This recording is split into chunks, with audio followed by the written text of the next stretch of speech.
हिंदी का पेपर है जो यूपी बोर्ड एग्जाम 2026 के लिए सबसे ज़्यादा महत्वपूर्ण है। मेरे प्यारे बच्चों, पूरा पेपर एकदम अच्छे से आंसर के साथ आपको बताने वाले हैं और सेम ऐसा ही पेपर आपके बोर्ड एग्जाम 2026 में पूछा जाएगा। समय 3 घंटे 15 मिनट का होता है मेरे प्यारे बच्चों और पूर्णांक होता है 100 का। यहाँ पर थोड़ा सा निर्देश देख लेते हैं। प्रारंभ के 15 मिनट परीक्षार्थियों को प्रश्न पत्र पढ़ने के लिए निर्धारित है। इस प्रश्न पत्र में 2 खंड हैं, दोनों खंडों के सभी प्रश्नों के उत्तर देना अनिवार्य है। तो सभी लोग वीडियो को लाइक करेंगे, चैनल पर नए होंगे चैनल को सब्सक्राइब करेंगे, शेयर करेंगे। चलिए वीडियो को शुरू करते हैं। सबसे पहले खंड का, इसमें प्रश्न नंबर 1 का है सुख सागर के लेखक हैं माधवराव सप्रे, राम प्रसाद निरंजनी, मोहन राकेश, मुंशी सदा सुखलाल। तो सुख सागर के लेखक हैं मेरे प्यारे बच्चों मुंशी सदा सुखलाल। चौथा ऑप्शन राइट हो जाएगा। भूले बिसरे चेहरे रचना है जयशंकर प्रसाद, चंद्रधर शर्मा गुलेरी, हजारी प्रसाद द्विवेदी, कन्हैया लाल मिश्र प्रभाकर। तो भूले बिसरे चेहरे रचना है कन्हैया लाल मिश्र प्रभाकर की। चौथा ऑप्शन राइट हो जाएगा। इसके बाद प्रश्न नंबर 1 का है आलोक पर्व के लेखक हैं विष्णु प्रभाकर हैं, यशपाल हैं, जैनेन्द्र हैं, डॉक्टर हजारी प्रसाद द्विवेदी हैं। तो आलोक पर्व के लेखक हैं डॉक्टर हजारी प्रसाद द्विवेदी। इसके बाद प्रश्न नंबर 1 का है साहित्य और समाज के लेखक हैं रामधारी सिंह दिनकर, वृंदावन लाल वर्मा, अमृत राय, जैनेन्द्र कुमार। तो साहित्य और समाज के लेखक हैं रामधारी सिंह दिनकर। अगर आपको इसका पीडीएफ चाहिए तो डिस्क्रिप्शन में टेलीग्राम की लिंक मिल जाएगी, वहां से टेलीग्राम ज्वाइन करेंगे आपको पीडीएफ मिल जाएगा। इसके बाद प्रश्न नंबर 1 का अंगा है जैनेन्द्र कुमार की रचना है त्यागपत्र, सोच विचार, सुखदा। तो त्यागपत्र, सोच विचार, सुखदा ये तीनों रचनाएं हैं जैनेन्द्र कुमार की। तो आपका चौथा ऑप्शन राइट हो जाएगा। इसके बाद प्रश्न नंबर 2 का है हिंदी साहित्य का प्रथम कवि माना जाता है सबरपा को, देवसेन को, सराहपा को, खुमार रासो को। तो हिंदी साहित्य का प्रथम कवि है सराहपा। तीसरा ऑप्शन राइट हो जाएगा। इसके बाद प्रश्न नंबर 2 का है चांद का मुंह टेढ़ा है कविता संग्रह के रचनाकार हैं गिरिजा कुमार माथुर, नागार्जुन, अज्ञेय, गजानन माधव मुक्तिबोध। तो चांद का मुंह टेढ़ा है कविता संग्रह के रचनाकार हैं गजानन माधव मुक्तिबोध। फिर है तार सप्तक का प्रकाशन वर्ष है तार सप्तक का प्रकाशन वर्ष है 1943।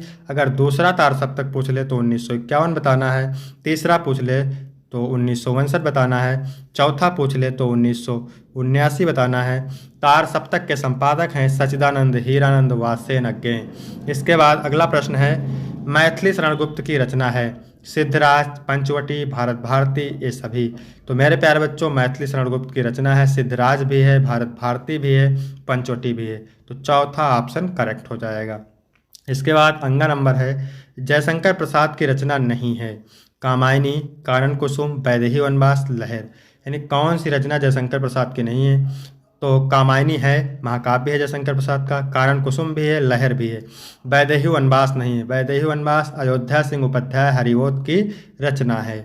इसके बाद मेरे प्यारे बच्चों प्रश्न नंबर 3 है दिए गए गद्यांश पर आधारित निम्नलिखित प्रश्नों के उत्तर दीजिए। 10 अंक का पूछा जाता है।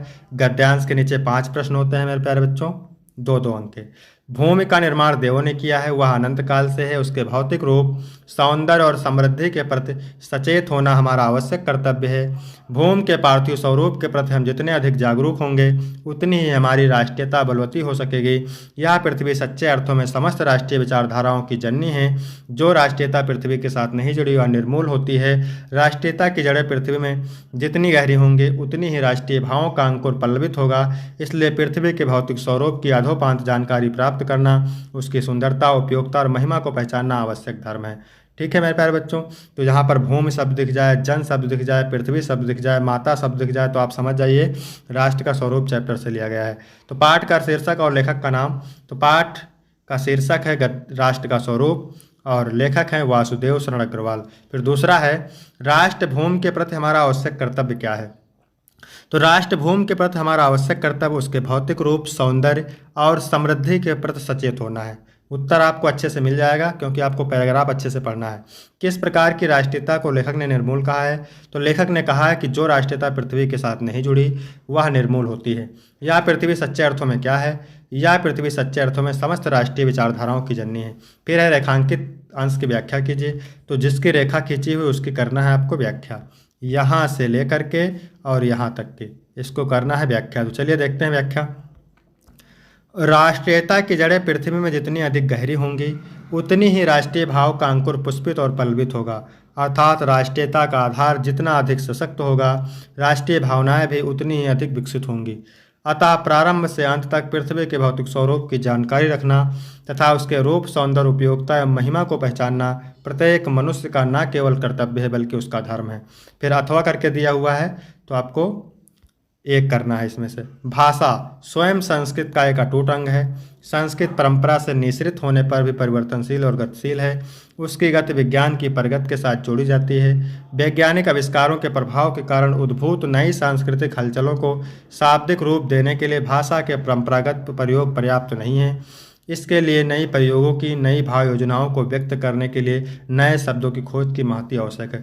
तो जहाँ पर भाषा शब्द दिख जाए, भाषा की बात हो, आविष्कार की बात हो, नए शब्दों की खोज की बात हो, तो आप समझ जाइए भाषा और आधुनिकता चैप्टर से लिया गया है।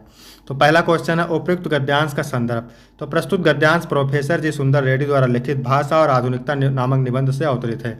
फिर है दूसरा, नए शब्दों की खोज की आवश्यकता क्यों होती है। तो आपने अभी पढ़ा था भाव योजनाओं को व्यक्त करने के लिए नए शब्दों की खोज की आवश्यकता होती है। ठीक है। फिर है भाषा किसका अभिन्न अंग है। तो भाषा संस्कृत का अभिन्न अंग है, क्योंकि संस्कृत की अभिव्यक्ति का माध्यम भाषा है। किसकी गति विज्ञान की प्रगति के साथ जोड़ी जाती है। तो भाषा संस्कृत की परंपरा से निःसृत होने के बावजूद विज्ञान की प्रगति के साथ जोड़ी जाती है। फिर है रेखांकित अंश की व्याख्या। तो व्याख्या किसकी करना है मेरे प्यारे बच्चों, व्याख्या करना है यहाँ से लेकर के और यहाँ तक के, इसकी करना है आपको व्याख्या।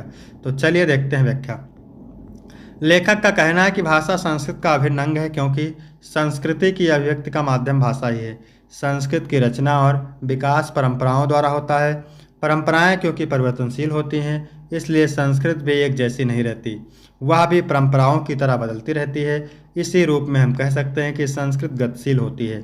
इसके बाद चौथा प्रश्न है, क्या कह रहा है, दिए गए पद्यांश पर आधारित निम्नलिखित प्रश्नों के उत्तर दीजिए। भेद आशंका है। लज्जाशील पथिक महिला जो कहीं दृष्टि आवे। राधा पवन से कहती है, पवन मथुरा जाते समय यदि रास्ते में कोई लज्जा से युक्त पथिक महिला दिखाई दे, होने देना विकृत वसना तो ना तो सुंदरी के। तो तुम उस सुंदरी के कपड़े को मत उड़ाना, जो थोड़ी भी शर्मित वह हो गोद ले श्रांति खोना। यदि वह थोड़ी सी भी थकी हो तो उसे गोद में लेकर के उसकी थकान को दूर कर देना। ओंठों की और कमल मुख की मलिनता मिटाना। ओंठों की और कमल मुख की मलिनता को मिटा देना। कोई कलांता कृषक ललना खेत में जो दिखाओ। यदि कोई थकी हुई किसान स्त्री खेत में दिखाई दे तो धीरे धीरे परस उसकी क्लांतियों को मिटाना। तो धीरे धीरे स्पर्श करके उसकी थकावट को दूर कर देना। जाता कोई जलद यदि हो व्योम में तो ला छाया द्वारा सुखित करना तप्त भूतांगना को। यदि आकाश में कोई बादल का टुकड़ा जा रहा हो तो उसे ला करके गर्मी सी तपी हुई भूतांगना के ऊपर छाया करना और उसे सुख प्रदान करना। ठीक है, तो इसको आपने पढ़ा होगा, पवन दूतका से लिया गया है। और अयोध्या सिंह उपाध्याय हरिओत क्या है, इसके कवि हैं। इसके बाद दूसरा प्रश्न है रेखांकित अंश की व्याख्या। तो व्याख्या मैंने आपको बता ही दिया है।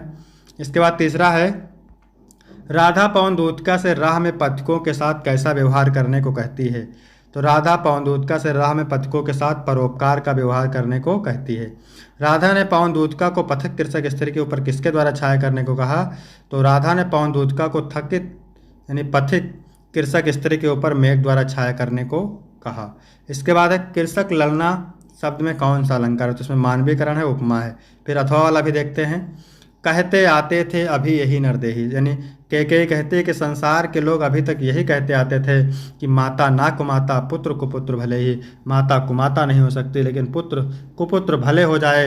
अब कहे सभी या है विरुद्ध विधाता। तो के कहते हैं कि जब अब विधाता हमारे अनुकूल है तो अब विधाता हमारे प्रतिकूल है, तो सभी लोग अब यही कहेंगे कि हे पुत्र पुत्र ही रहे, कुमाता माता पुत्र पुत्र ही रहता है लेकिन माता कुमाता हो जाती है। बस मैंने इसका बाह्य मात्र ही देखा, केवल मैंने भरत का बाहरी शरीर ही देखा, दृढ़ हृदय ना देखा, इसका मजबूत हृदय ना देखा, मृदुल गात्र ही ना देखा, इसका कोमल शरीर नहीं देखा, परमार्थ न देखा, पूर्ण स्वार्थ ही साधा। मैंने परमार्थ नहीं देखा, परोपकार नहीं देखा, केवल अपना ही स्वार्थ देखा। इसी कारण ही तो हाय आज यह बाधा, इसी कारण तो हाय आज यह बाधा उत्पन्न हुई है। युग युग तक चलती रहे कठोर कहानी, रघुकुल में भी थी एक अभागिन रानी। के कहती है कि युगों युगों तक चलती रहे यह कठोर कहानी कि रघुकुल में भी एक अभागिन रानी के थी। ठीक है, तो इसको आपने पढ़ा होगा, कहाँ से लिया गया है, कैकेयी का अनुताप से, और कवि का नाम मैथिली शरण गुप्त है। रेखांकित अंश की व्याख्या तो मैंने बता ही दिया आपको। फिर है पद्यांश के अनुसार आज तक लोग क्या कहते आए हैं। तो पद्यांश के अनुसार आज तक लोग यही कहते आए हैं कि पुत्र कुपुत्र हो सकता है पर माता कुमाता नहीं हो सकती। किसने प्रायश्चित किया है कि मैंने पुत्र का कोमल शरीर ही देखा, उसका दृढ़ हृदय नहीं देखा। तो कैकेयी ने प्रायश्चित किया है कि मैंने पुत्र का कोमल शरीर ही देखा है, उसका दृढ़ हृदय नहीं देखा है। इसके बाद 5 का नंबर है, निम्नलिखित में से किसी एक लेखक का साहित्यिक परिचय देते हुए उनकी कृतियों का उल्लेख कीजिए। 80 शब्द में है, 5 अंक का है। वासुदेव शरण अग्रवाल, हजारी प्रसाद द्विवेदी, प्रोफेसर जी सुंदर रेड्डी। तो ऑलरेडी इसका वीडियो अपलोड है, आप देख सकते हैं। इसके बाद है किसी एक कवि का साहित्यिक परिचय देते हुए उनकी प्रमुख कृतियों का उल्लेख कीजिए। 80 शब्द में है, 5 अंक का है। अयोध्या सिंह उपाध्याय, हरिवंश, सुमित्रानंद पंत और जयशंकर प्रसाद। इसके बाद 6 नंबर है, पंचलाइट अथवा बहादुर कहानी का सारांश, ध्रुव यात्रा अथवा लाठी कहानी के उद्देश्य पर प्रकाश डालिए। 5 अंक का ये भी है। फिर 7 नंबर प्रश्न है, स्वपठित खंड काव्य के आधार पर किसी एक खंड के एक प्रश्न का उत्तर दीजिए। 80 शब्द में है, 5 अंक का है। तो ये खंड काव्य अलग अलग जिले के लिए अलग अलग होता है, तो इसको आप तैयार करेंगे। इसके बाद है खंड खा। प्रश्न नंबर 8 का है, दिए गए संस्कृत गद्यांशों में से किसी एक का संदर्भ से हिंदी में अनुवाद कीजिए। 7 अंक का होता है मेरे प्यारे बच्चों। धन्यो अयम भारत देशा यत्र समुलिसत जनमानस स्वावनी भव्य भाव उद्भाविनी शब्द संदो प्रसवनी सुर भारती। यानी यह भारत देश धन्य है जहाँ लोगों के मन को पवित्र करने वाली, सुंदर भावों को उत्पन्न करने वाली, शब्दों के समूह को जन्म देने वाली संस्कृत भाषा सुशोभित है। विद्यमाने से निखिले हुए वांग्यमेश अस्य वांग्यम सर्वश्रेष्ठम सुसंपन्नम चावर्तते। विद्यमान वर्तमान सभी साहित्यों में इसका साहित्य सर्वश्रेष्ठ और सुसंपन्न है।